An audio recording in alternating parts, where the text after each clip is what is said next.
So my kid said I need to make shorter videos, so I'm breaking up some of the videos I've made already into smaller segments. So today we're going to start with the 1999 Mazda Miata alternator replacement. I'm Shane and I like to do car stuff.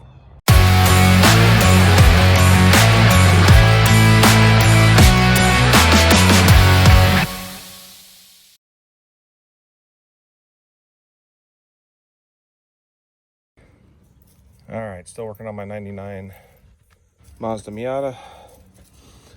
Changing the alternator out when I bought the car. Brought it home a couple nights ago. The battery light came on right about the time I got home. Of course, right? And so got out when I got home, turned everything off, checked the battery voltage once I started the car back up, and I was only getting like 11 something, almost 12. So that told me my alternator, if it's like any other alternator I've had, gotta have about 14 when it's running. 14 volts DC, so no good, no bueno on the alternator. So I ordered a new one that night, and I've got it in my kitchen, or actually I've got it sitting over here next to me outside. But we'll do a quick and dirty on how to take this out. I'm not going to show every step, but basically it's pretty simple, and there's a really good video I'll give a shout out to that I watched. I'll send it. I'll put it in the comments or post it. I'll make it part of this video. But anyway, first these two 14mm bolts right here need to come out. Those are holding this bracket on for the intake. And there's another one down below that we're going to get next. So after you take those two out, jack the car up, and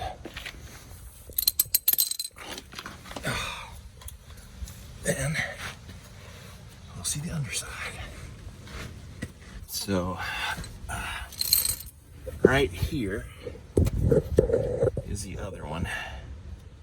So we gotta take that one loose now, another 14 mil, and I'll take that bracket out. So let's do that. All right, so got the bracket out. Now you can see the little filter.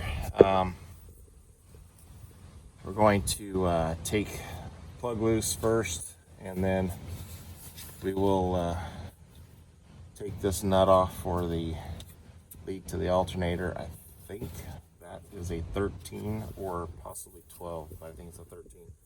I'll verify here in a second.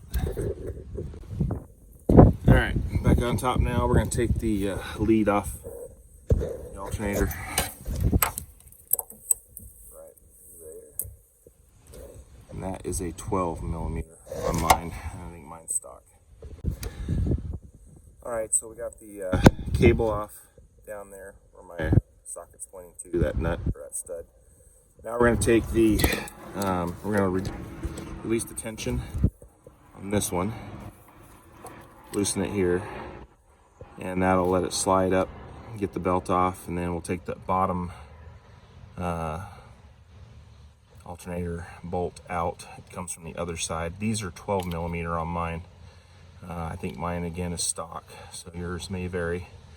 Mine are 12mm. All right, so quick note about the tensioner and the bolt. The bolt actually screws into that block right there that the tensioner goes through, so that whole piece will come off when you take this one off. Now we're ready to go down below and take that one off. All right, so there's the bottom of the alternator. Here's the back of that bolt that goes through. That one does look, I don't know, let me check. It looks like it is a 14. Yeah. Let's just check that. All right, so that one on mine is a 14. The upper ones were 12s. So anyway, a little bit different there. And I think what I'm gonna do on this one is grab a 14-inch wrench just to be able to get a little bit more space on it, maybe. I don't know, but anyway, that's the one you got to get out. And it looks like it's sure would have been a lot better if they could have put it out here. It's a lot easier to get leverage on it, but I guess it is what it is. All right, I just wanted to show this. I ended up using a 14 millimeter ratchet wrench. And it was pretty easy to break free. This is actually just a flap. Whoops, this is just a flap. So you got a little bit more space than what I was thinking. Yeah, you just take that out. And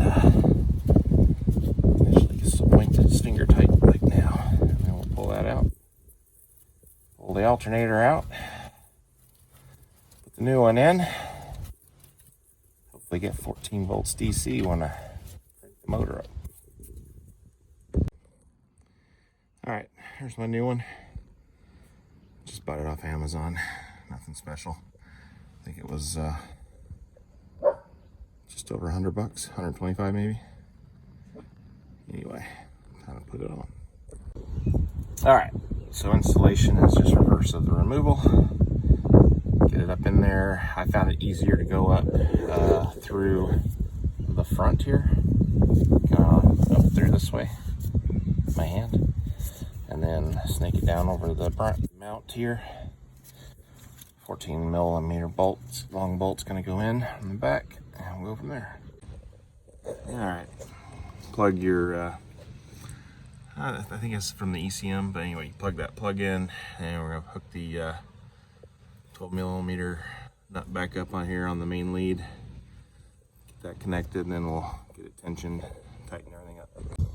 All right, so positive lead is connected, plugs in, tensioner assembly is on and tight, belt. May have to check the tension on that here after a minute, but now we got to tighten up the bolt on the bottom and we'll be done. All right, don't forget to put your, I'm gonna call it a manifold bracket. This one right here. That was a 14 millimeter bolt. Put that back in. We'll have to put the two bolts on the top back on. One thing I want to show you though, while you're under here, always a good idea to look at your belts. I saw that hanging down. I was like, whoa. All right, so looks like I got a date with the belt fairy here very soon. So back to the auto parts store.